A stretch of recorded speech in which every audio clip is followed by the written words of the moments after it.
I had been working with Steve for weeks now, gathering resources, building up our base, and surviving the usual perils of our world. Zombies, skeletons, creepers. We had seen it all. Or at least we thought we had.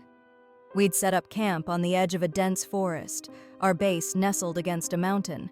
It was perfect. Plenty of resources nearby, a good vantage point, and the forest provided wood whenever we needed it. The day had been calm, the sun high in the sky as we harvested crops and tended to the animals. But that evening, as the sun dipped behind the mountain, the first signs of something wrong began to appear. Steve and I were inside, smelting iron and cooking some pork chops in the furnace when I heard it. A sound, faint at first, but growing louder. It wasn't the usual groan of a zombie or the rattle of a skeleton's bones. It was unfamiliar. Like something scraping, something dragging itself along the ground. I exchanged a glance with Steve, who immediately paused his crafting. "Did you hear that?" I asked, my voice hushed. "Yeah," he replied, his hand instinctively going to the sword at his side. "That's not normal." We stood there for a moment, listening. The furnace crackled softly behind us, but outside the sound grew closer. Slowly, we approached the door, Steve opening it just enough to peek out. The sky had darkened quickly, and the usual stars were hidden by thick clouds that seemed to swallow the light. Then I saw it, a shadow at the edge of the trees, moving slowly, almost deliberately. At first I thought it was an Enderman, tall, with long limbs, but as it stepped closer, I realized it was wrong. Its form was twisted, misshapen, and its eyes, glowing, sickly green, were locked on our base. "What is that?" I whispered, gripping my sword tightly. "I don't know," Steve muttered, stepping back and closing the door. "I've never seen anything like that before." We backed away from the door, our hearts pounding. The usual mobs we faced had clear patterns, but this was something different. We had no idea what it wanted or what it was capable of. The strange, dragging sound started up again, louder this time, closer. More shadows began to appear at the edge of the forest, their forms moving with the same slow, deliberate pace. It wasn't just one now. There were several, all with the same twisted bodies and glowing green eyes, inching toward us like they had all the time in the world. "What do we do?" I asked, panic starting to rise in my chest. "We wait it out," Steve said, grabbing some torches and quickly placing them around the windows. "If they're like other mobs, maybe they'll burn up in the morning light." But something told me these things weren't going to follow the usual rules. The torches flickered, casting long, jittering shadows on the walls of our base. Steve was trying to stay calm, but I could see the tension in his movements. Every time those strange scraping sounds echoed outside, my heart skipped a beat. The creatures, whatever they were, weren't behaving like the mobs we knew. They weren't charging, weren't breaking down doors. They were waiting, watching.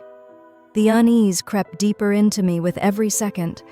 I tried to focus on the rhythm of the furnace, the pork chops sizzling as they cooked, but even the simple tasks of survival felt distant, muted by the growing presence outside.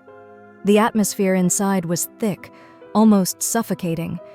It was like the air itself knew something was wrong. Suddenly, a loud thud echoed from the back of the base. Steve and I both jumped, our swords drawn in an instant. "What was that?" I asked, my voice shaking. "I don't know. There shouldn't be anything back there." Steve was already moving toward the back wall, his footsteps cautious but determined. I followed, the tightness in my chest making it hard to breathe. As we approached the back of the room, another loud thud hit the wall, like something heavy was throwing itself against it. We stood there, frozen, staring at the stone. The sound wasn't coming from the door or the windows, it was coming from underground. Steve crouched down, pressing his ear to the stone floor. His eyes widened, and he quickly stood back up. "Something's digging, underneath us." I felt a chill run down my spine. "Digging? What could be?" Before I could finish, the ground beneath us trembled. The thudding turned into a steady pounding, and dust shook loose from the ceiling as the walls began to vibrate. The creatures weren't just surrounding us, they were tunneling toward us. "We need to get out of here, now!" Steve shouted, grabbing supplies from the chests as quickly as he could. I followed suit, shoving food and tools into my inventory, my hands trembling. But as we raced toward the front door, a horrible screech split the air, high-pitched, deafening. It wasn't the kind of noise any creature should make. It sounded like metal scraping against metal, but worse. It was alive, filled with hate. I glanced back at the window and felt my blood run cold. The twisted creatures outside had stopped moving. They were standing perfectly still, their glowing eyes locked on the base. Their jaws were open, wide and unnatural, and that horrible screeching noise was coming from them. But it wasn't just a sound. The longer I listened, the more it felt like it was in me, crawling beneath my skin, warping my thoughts. Suddenly, the torches sputtered and died. "Alex, run!" Steve's voice snapped me out of it, but it was too late. The ground beneath us cracked, and with a sickening crunch, the floor gave way. I fell. The darkness swallowed me whole. I tumbled through the air, hitting the ground hard, my breath knocked from my lungs. Pain shot through my side, and I struggled to get up, the world spinning around me. Dirt and stone rained down from above, the remnants of our base collapsing into the cavern beneath. I blinked, trying to orient myself. I was underground, deep in a pit that hadn't been there before. The walls were smooth, unnatural, as though the earth had been shaped deliberately. And then I saw it, the source of the digging. The twisted creatures were down here too, but they weren't the ones tunneling. They were guarding something. At the far end of the cavern, embedded in the stone, was an opening. A dark, gaping hole that pulsed with an eerie, unnatural light. The air was thick with the scent of damp earth, and something else. Something metallic, like iron or blood. Steve landed beside me with a grunt, barely catching himself on his feet. He stared at the hole, wide-eyed. "What is that?" "I don't know," I whispered, backing away slowly. "But we need to—" The light in the cavern flickered, casting long shadows across the walls. The creatures didn't move, didn't make a sound, but their eyes were fixed on us now, glowing brighter, as if feeding off the light from the hole. And then, without warning, the walls around us began to shift. They were alive. The earth itself began to close in, the stone twisting and warping like flesh. The hole in the wall expanded, and from its depths, something began to emerge.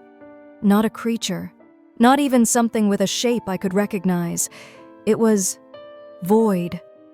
A crawling, writhing nothingness, darker than the darkest night, and it moved toward us like it had a mind of its own. Panic surged through me. "Steve, we have to move, now!" We ran, our boots pounding against the ground as we darted through the tunnel, the walls closing in behind us. The void moved faster, swallowing everything in its path, the creatures consumed by it without so much as a sound. Ahead, I spotted an opening, an exit, a way out. We sprinted toward it, but the void was faster. It was catching up. I could feel its cold breath on my neck, hear the silence it carried with it, a silence that was more terrifying than any sound. It was like the world itself was being erased. I reached into my inventory in a blind panic, grabbing the one thing that might save us, a potion of swiftness. I downed it in one desperate gulp, feeling the rush of energy surge through my limbs. Steve did the same, and together, we raced toward the light at the end of the tunnel. But just as we reached the exit, the ground beneath us collapsed again, the void dragging us down. I felt its cold touch brush against my skin, and for a split second, I thought it was over. But then the light returned. The sky. We were outside. The void stopped just at the edge of the tunnel, as if bound to the cavern below. It lingered there for a moment, its formless shape pulsing, watching us.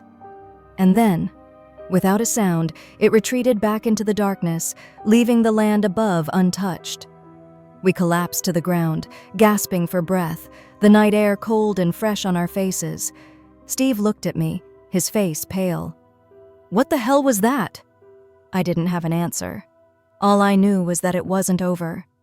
Whatever those creatures were, whatever that thing was, it was still down there, and it was waiting. We lay there, flat on the grass, the night sky above us dotted with stars. For a moment, neither of us spoke. We were alive, barely, but the adrenaline was still surging through my veins, and my heart hadn't stopped racing. The void, that creeping, writhing nothingness, had retreated, but the image of it was burned into my mind, seared there like a nightmare I couldn't wake up from. Steve pulled himself to his knees first, still clutching his side.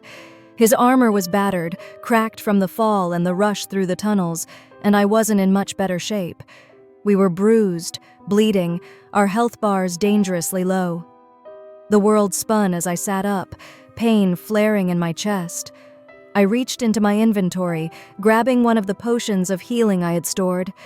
The bright pink liquid shimmered faintly in the dim light as I downed it, the warmth spreading through my body, knitting my wounds back together. Steve did the same, chugging a potion of regeneration. His face was pale, but his eyes were still sharp, darting around as if expecting the void to come surging out of the earth at any moment. We both knew that what we had seen wasn't natural. It wasn't part of our world. It was something else, something older and far more dangerous.